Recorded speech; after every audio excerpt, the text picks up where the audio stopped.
Self-balance is not often a trait of our society.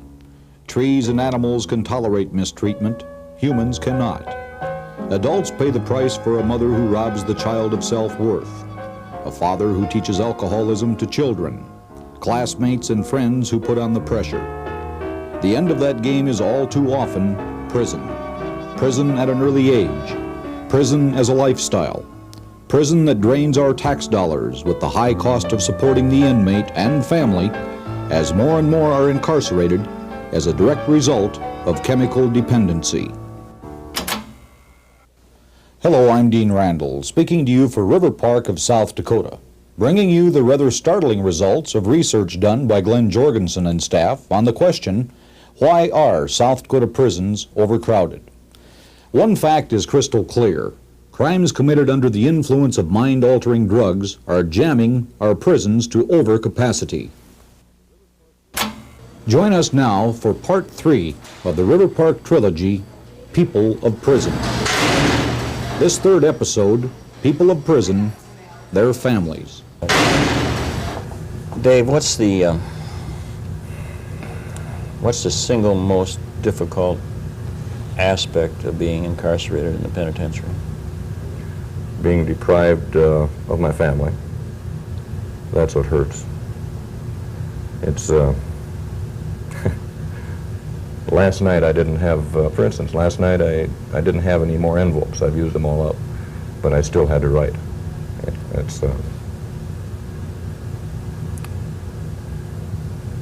It's difficult not being with the people you love. What do you mean you still had to write? I sat down and wrote a letter that I won't be able to mail until next Thursday when I can go to commissary and buy some more envelopes. That's part of the regulations. Well, it's just once a week we can go to commissary and we can buy our toiletries and our envelopes and our cigarettes and pipe tobacco and this type of thing. And if you run out, you run out. And it kind of came into focus last night because you were, I presume, thinking of your family. Oh yeah, you do every night. That's what you do. And that's very little else to do. So I write a lot. And what is your family situation? You have wife and...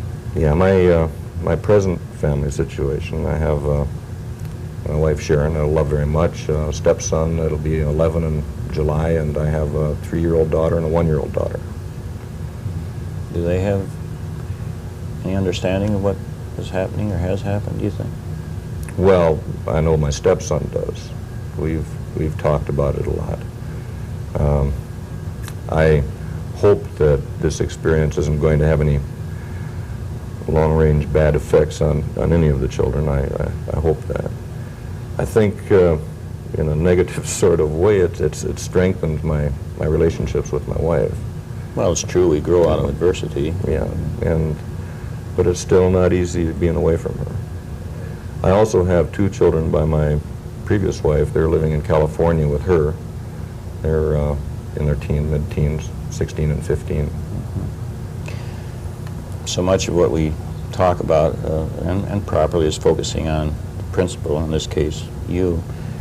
But we become more aware of the additional factor in this, being the family. How do you see your family reacting, not just to your incarceration, but to your progression through alcoholism? What does it do to a family where there's alcoholism, number one, and where it ends up with this kind of a payoff? I think it'd be helpful for people to know about it. I sometimes try and envision what my life would be like had this not happened to me, had I not gone through a treatment program and had this time in the penitentiary to think about where I've been and where I'm going. And the more I think about it, the more convinced that I really am that that on Christmas Eve of 1985, which incidentally is my parole date, and hopefully I'll be out then, I wouldn't have a family. I just can see now that that's where it was going. The progression of the alcoholism. Yeah, that had I not been caught up in this thing and been brought to task, that my wife would have rightfully said, hey, that's it. I can't put up with this anymore. And I don't mean to say that I'm, that I was totally negligent as a father and as a husband. At least I don't think I was, but I can see now the many promises that I broke. I can see now how disappointed my wife was when, I'd come home at 8 or 9 o'clock to eat a dinner that has long since been cold. I can see how embarrassed she must have been at parties that we'd go to, and I would get, loud and vulgar and what have you. And you don't see that, until you look back and reflect on it, and these things become apparent. But I can see it now, and I can see where it was going. And now I can understand what happened the first marriage. Essentially the same thing. So, I don't know, it's an insidious thing. It's, no matter how much you love your wife and how much you love your kids, if you're also in love with booze, something has to give, and it's usually the family. Usually the people that you should feel the most concern about take a back seat, and that's what happened to me twice. That's part of the nature of the illness, too, I believe, that we become so intent on our needs, which usually is the chemical effect, that becomes the center of our existence. It certainly wasn't my case. The family now, are they getting some help through Al-Anon? I'm not sure how involved they are in Al-Anon. My wife, I believe, is still attending, or she has at least until recently attended the follow-up sessions or the help sessions that River Park offers. Mm-hmm. She's been going to that. My stepson is in Alateen and enjoying that very much. My wife has been extremely busy trying to take care of the children and maintain a house, and it's been difficult for her since this has happened. It's cut off her income, so she's recently been forced to sell a house to pay off debts, and we don't know where she's going, but she's plugging along, God bless her. Yeah, that's another aspect of this that probably the general public maybe doesn't become aware of or think about, but it's beyond just here. It's what's happening there, too, and the change in economic conditions. And I'm absolutely convinced that the time that I'm doing in here is infinitely easier than the time that my wife is doing out there. That was Dave Trigstead telling Glenn of the pain suffered by his family because of his conviction on a cocaine charge.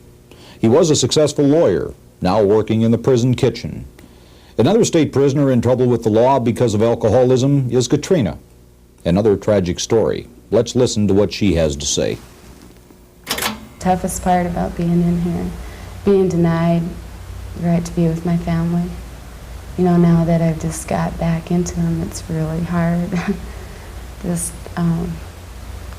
really hard, and my freedom, being denied my freedom. In school, they took school away from me twice. Well, I took it away from myself by ending up in here, but that's the hardest thing. So I would really want to go to school, and I can't. Not until I get out, and it hurts to that. But, sometimes you just get really lonely, and you sit there and you think, well, you made your mistakes, and you got to face it. Nighttime's the hardest, because in the daytime you're pretty much busy. You don't have time to think about being behind bars or prison walls, because you're off the unit all day. And I think that's why I got in a lot of groups at night, because I just can't handle my nights or my weekends, knowing I'm locked up and I can't get out, knowing freedom's right outside, but I'm denied it. It hurts. A lot of people say, well, I never cry. Well, I have. A lot of times, it may be in silence, nobody really sees it, but I have. I tell them, I don't cry either, but I do. It's easy to wear a mask. Come out here, I get up in the morning and I can say, well, I'm going to be happy today, and I'm going to go out there and I'm going to smile. Or I could say, well, I'm going to be really down today, but all the time you're feeling that pain, of being in here, lonely. And a lot of times I have to choke back the tears, when I see families come in And watch them leave, it's really hard. And watch girls go out that make parole. My hopes go out with them. You know, I want to see them make it too. And sometimes I wonder, you know, God, don't come back because you got to make it. And it's really tough, you know, watching them go and thinking, well, when's my time coming? But loneliness is the worst part. Lee, age 43, is an alcoholic who writes bad checks and has a difficult time staying out of prison. She spoke to Glenn of her children and how they have reacted to her problems. You have a family? Yes, but they're all grown up now, and Children? 5 of them, and 2 of them are in foster care, and I have given up my parental rights to them, and the youngest one is going to be adopted from, you know, to their her foster parents that she's living with in Huron. So that's part of the cost of writing bad checks? Huh? And also some of my drinking too. Explain that, would you? Well, I don't know. Oh, my drinking, it sort of got the best of me. It started first, and I just sort of gave up on taking care of the kids and things, and I just didn't care about myself or anything, and then I went into treatment, and then I gradually went off in it, and then I have gone to quite a few AA meetings on the outside, and I do go here once a week to meetings. And then I started writing checks again. I thought, oh, I'll just substitute that for drinking. Well, that didn't help either, so. How old are the children that are being adopted? 12 and 14. How do you feel about that? Well, right now I don't feel hurt or anything about it because I know it's good for them. But before it sort of hurt real bad. But I knew it's best for them now because they're getting taken care of real well and everything like that, so. Do they come to see you here? No, they don't. Do they know you're here? Yes, they do. So part of the cost of alcoholism in prison is possibly giving up your children and the loneliness the prisoner feels without them. The next prisoner, Shirley, told Glenn how the authorities took custody of her minor child because of alcohol abuse and that she misses her family now while in prison. What about visitors? You can have your family for visitors and one special friend. And do you get company? No. Why not? Well, I don't know. I guess because me and my kids right now aren't getting along because of my drinking and then me back in here again. Imagine that's a little hard to deal with, isn't it? Yeah, for my kids especially. And probably for you? Yes, it'd be nice to have them come up here. It's quite a ways to drive too. What are you going to do with when you're not too far from when you get out again? What are you going to do to see to it that you don't have to come back again? Well, I'm going to go back in AA and get a different sponsor or the same one I had before. And I know what to do if I think I want a first drink. I've been through it before. Just get on the phone and call my sponsor or anyone that is associated with AA. What were the problems when you got home before? Were you able to find a job? No. I had my applications in, which I still do. But I don't know if it's my record being in here or if they know about my drinking problem. What do you think society can do to, in your own case, is there anything you can see that anyone or any could have done that would have helped you avoid this this situation? Well, I know it's up to myself alone to keep myself sober, I know that. But I would have liked to have had more moral support for my kids, though. You think you didn't have that? Why? Well, maybe because they knew I wouldn't quit, I don't know. But Did they understand that you were alcoholic? they know the word, what the word is, but I don't think they really know what the meaning is. Because they would never go to Al-Anon or read any of the pamphlets or that stuff, to really find out what it is. What do you think could have been done in your case, family-wise? Did you have a family when you were growing up? Yes. Why do you think you started using alcohol and drugs and continue to use it? What's the problems? Well, maybe why I first started drinking, because I was brought up around alcohol. My dad drank, and my aunts and uncles. And then, like I said, when we was running around when we were teenagers, everybody drank, and I drank. So you're saying what, that you just thought it was the thing to do? More or less, yes. What about when you started getting into trouble? You're an intelligent person, you realize that something Yeah, I was know going it's on. my downfall, I know that, and it's going to keep on being my downfall if I don't get it conquered. We're hearing the same stories over and over again. Alcoholism, unhappy childhoods, the pain of separation from family as a result. There was one more inmate at the women's prison who spoke with Glenn, Arlene, whose small child was visiting her mother that day. Let's listen. What's the worst part of being in the women's penitentiary? Being away from my daughter. It's very hard. I miss her quite a bit, and I'm missing the best part of her life, you know.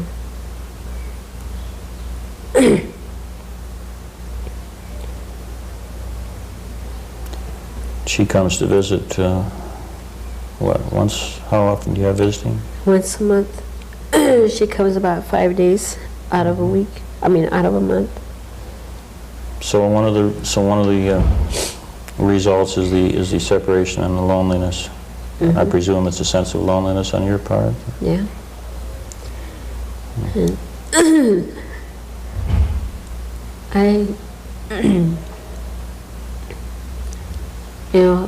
It's really, she's quite smart, you know, and she knows that I'm in here. She also knows. See, my husband's in a pen too. She knows that we're both incarcerated, and she talks about it. This is Tori. Yes. Hi, Tori. Say hi.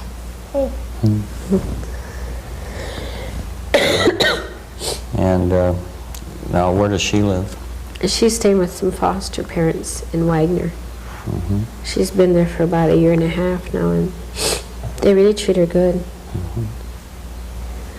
So one of your goals, then, from what you're saying, is to learn to structure your life and to live in such a way that you can enjoy the time that you're having that you have with your child. Yes. And your husband is in state penitentiary also. Yes. And what's he in for? He's in for grand theft too. You know, all I can say is that I do know that alcohol and drugs are they unmanage your life very much, especially when you have children.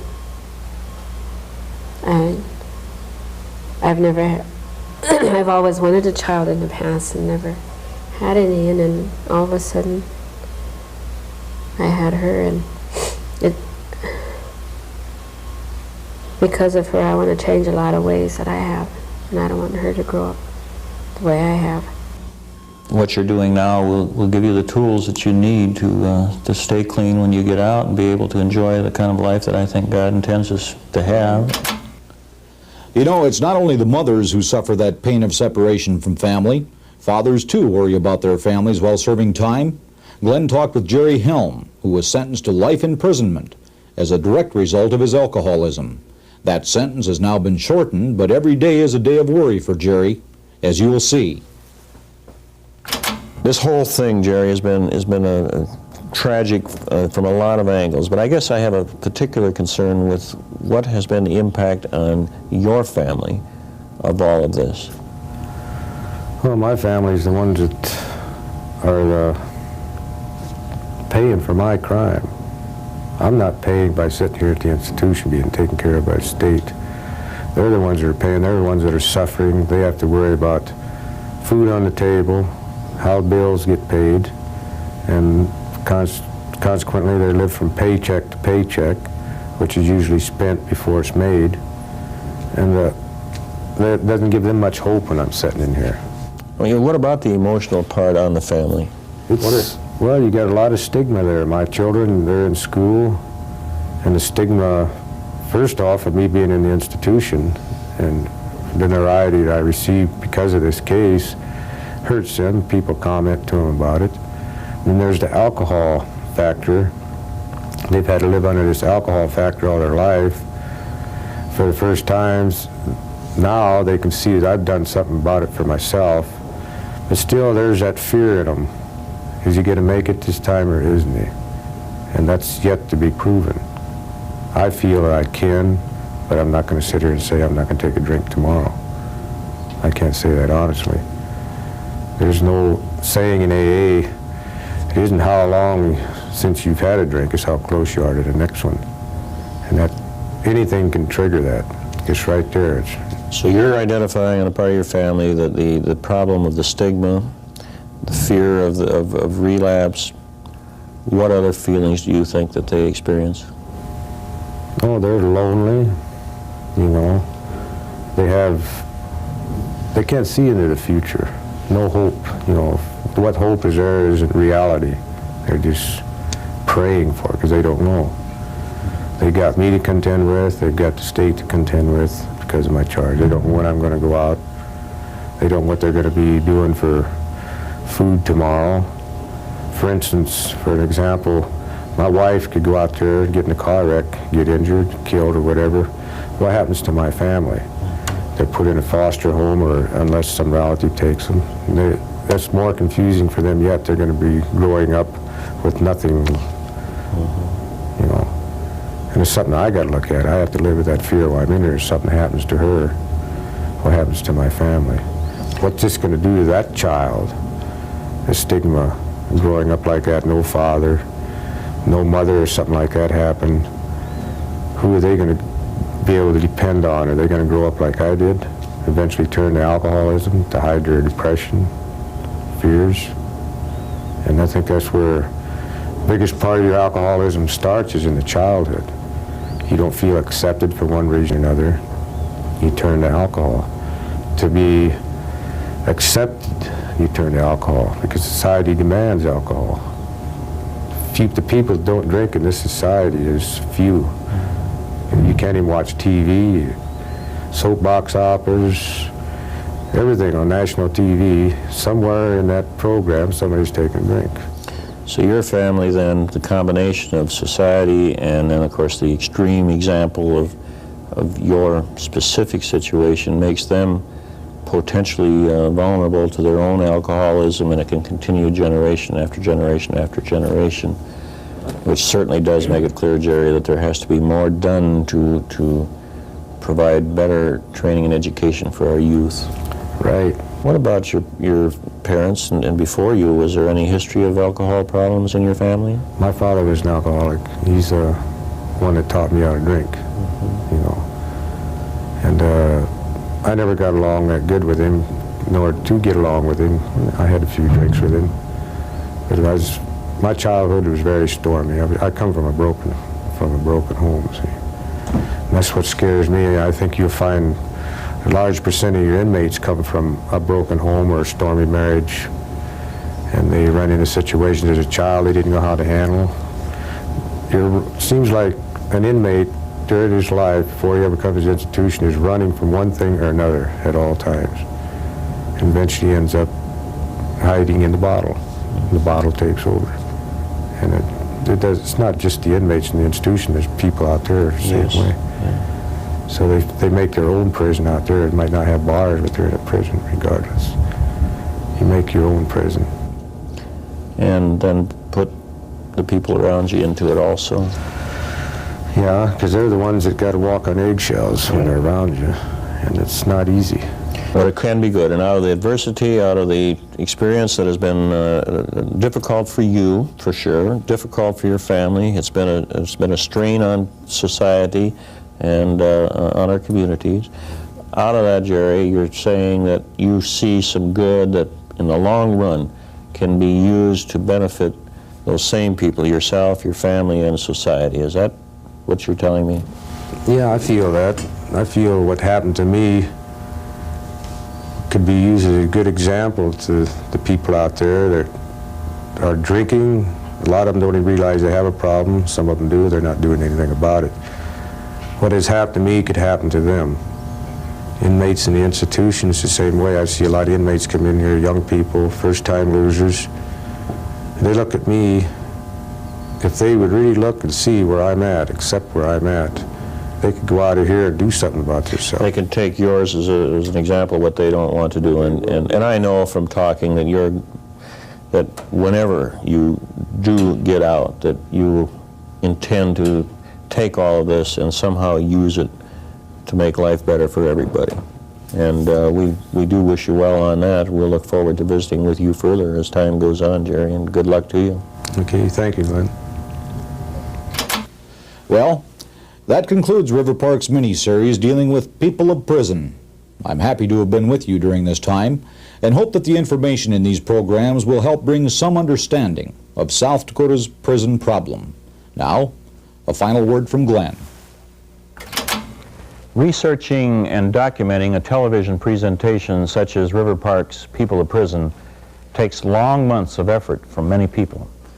The River Park staff, our narrator Dean Randall, Warden Solem, Pat Harbin, Lynn Delano, the staff of Mid-Continent Broadcasting, these persons all deserve praise for their outstanding contributions. And let us recognize the inmates of the South Dakota prison system for allowing us to share their most personal concerns and fears. They did it to try to prevent others from making the same mistakes. River Park feels a deep sense of responsibility to the public for its health and well-being, and educational ventures such as the one we have just completed are our way of expanding understanding. We have no more pat answers than any other organization concerned with this problem of crowded prisons, but we did search out and find one of the obvious reasons for the condition: chemical dependency. Incarceration, although necessary for those who break our laws, is not the complete answer to this social dilemma. It must be reinforced and accompanied by information, education, and rehabilitation. Thank you for being with us on this exciting television excursion through our prisons. We saw and heard pain and anguish, tempered with a strong determination that the future will be better, that it is, in spite of it all, great to be alive.